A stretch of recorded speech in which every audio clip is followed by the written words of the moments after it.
Joe Biden a annoncé qu'il était favorable à la levée des brevets sur les vaccins contre le coronavirus.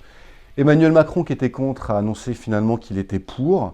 Et donc c'est un séisme absolu parce que ça remet complètement en cause le modèle économique de l'industrie pharma et c'est comme une véritable déclaration de guerre. Donc on va voir là dans cette vidéo courte les conséquences que ça a pour nous, pour vous, et ce qu'aurait pu ou dû faire l'industrie pharma, sachant que voilà, j'ai fait une vidéo plus longue pour rentrer un petit peu plus dans le détail. Tout d'abord, cette décision remet fondamentalement en cause le modèle économique de l'industrie pharma qui repose sur la propriété intellectuelle. L'industrie pharma, c'est je fais de la recherche, je fais du développement, grâce à ça et grâce à la propriété intellectuelle que j'ai déposée avec mes brevets, etc., sur un certain nombre de médicaments, je réalise des profits qui vont permettre de rentabiliser ces investissements et de faire des investissements supplémentaires pour découvrir de nouveaux médicaments. Lever les brevets, c'est remettre en cause ce modèle économique. Deuxièmement, cette décision, elle remet en cause la capacité de l'industrie à innover. Parce que s'il n'y a plus de profit, à cause de la levée des brevets, eh ben, il n'y a plus de capacité à investir. Et donc, c'est pour ça que si on prend le cas du sida, comment se fait-il qu'on n'ait toujours pas trouvé de vaccin pour le sida? Déjà parce que c'est compliqué, mais aussi parce que le jour où il y a un labo qui trouve un vaccin contre le sida, vous pouvez être sûr que dans les 10 minutes, vous avez des dizaines de pays du tiers-monde, des centaines d'associations qui vont dire « Mais attendez, c'est pas possible, ils ont trouvé un vaccin contre le sida ».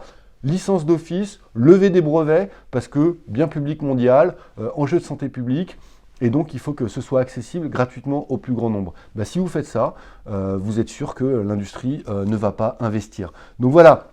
Cette décision, elle est quand même lourde de conséquences parce qu'on peut critiquer le modèle de l'industrie pharma en disant qu'il n'est pas moral, gagner de l'argent sur la vie des gens, c'est pas bien, il gagne trop d'argent, etc.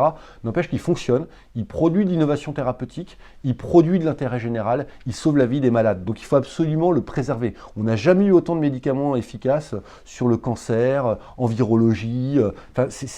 Faut pas tuer ce modèle qui est vertueux. Après, en plus, d'un point de vue pratique, qu'est-ce que ça implique? Il faut savoir que le problème qu'on rencontre aujourd'hui, c'est nos capacités de production qui sont pas suffisantes, mais qui sont en train de se résorber. Mais produire des vaccins à ARN messager, par exemple, c'est pas un truc simple, c'est pas de la chimie, c'est pas une recette de cuisine, c'est des plateformes technologiques, c'est des savoir-faire, c'est des compétences. Et donc, même si on lève les brevets, il faudra 12 mois à plusieurs années avant qu'on puisse produire des vaccins avec ces technologies. Deuxièmement, le problème qu'on rencontre aujourd'hui, c'est la tension sur la chaîne d'approvisionnement et les principes actifs.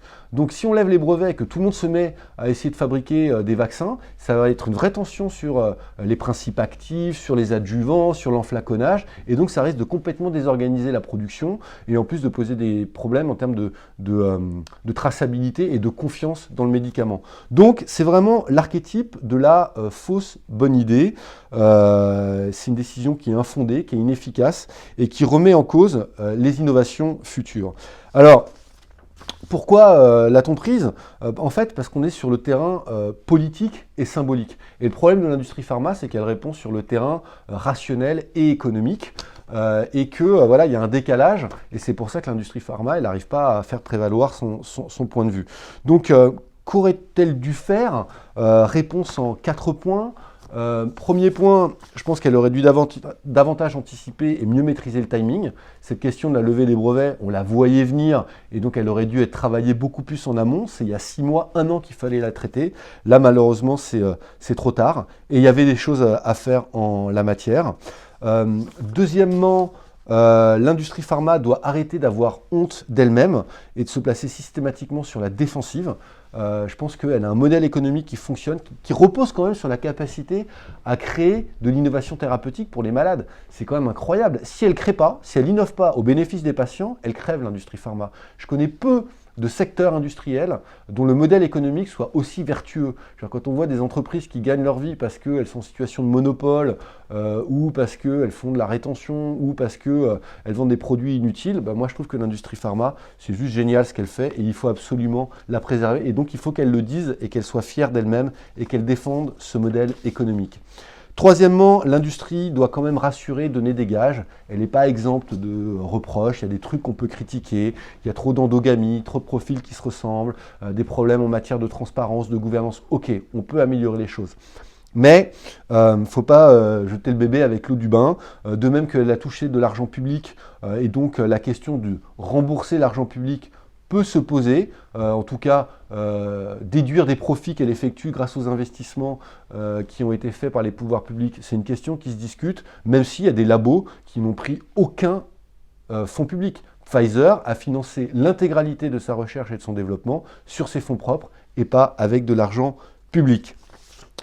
Quatrièmement, je pense que l'industrie doit se mobiliser, accepter de se placer sur le terrain politique et sociétal et engager la bataille de l'opinion publique. Il faut qu'elle arrête de se faire marcher dessus. Alors je sais que le mot politique fait très peur à l'industrie. On peut parler, je ne parle pas de politique partisane ou politicienne, donc parlons à la place d'éducation, de pédagogie, mais il faut qu'elle aille convaincre. Pas uniquement les décideurs, pas uniquement les institutionnels, pas uniquement les leaders d'opinion et les autorités de santé. Il faut qu'elle aille convaincre en direct le grand public et sans intermédiaire. Comment se fait-il aujourd'hui que sur le site de AstraZeneca ou de Pfizer en France, il n'y ait même pas un communiqué de presse sur la question de la levée des brevets? Enfin, c'est hallucinant. Ou alors, c'est extrêmement révélateur. Donc voilà, il y a plein de choses à faire. Il y a des tribunes libres à publier, il y a des campagnes de pub à faire, il y a des plateaux télé sur lesquels les patronnes et les patrons de labo devraient être présents en permanence.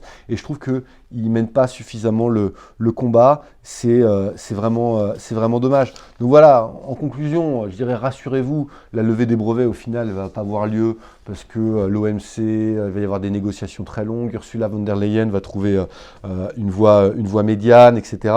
Mais une fois de plus, ce qui est assez intéressant et révélateur, c'est que l'industrie pharma n'a pas suffisamment anticipé et elle attend toujours au pied du mur avant de réagir. C'est un peu comme la grenouille, quand vous la mettez dans une casserole d'eau froide, vous faites bouillir, et ben la grenouille, elle ne bouge pas, parce que quand l'eau bout, et ben elle est déjà morte.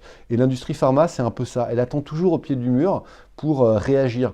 Chaque année, elle se fait tailler des croupières parce qu'on réduit le budget de la Sécu sur le volet médicaments, alors même que les médicaments, ils sauvent des vies, ils font faire des économies à la Sécu. Et donc l'industrie, elle dit ouais, c'est pas juste, c'est pas normal, etc. Mais elle se bat pas suffisamment. Et je trouve ça vraiment dommage. Je pense qu'il faut qu'elle soit beaucoup plus fière d'elle-même, cette industrie, de son impact extraordinairement positif sur la santé publique, sur l'intérêt général. Et il faut qu'elle ait davantage de combattants pour mener justement ce combat auprès de l'opinion et être fière d'elle-même et de ses collaborateurs parce que c'est juste extraordinaire tout ce qu'elle peut faire et c'est un mec de gauche qui vous dit ça. Voilà, merci, la vidéo complète avec beaucoup plus d'exemples en dessous. Ciao, merci.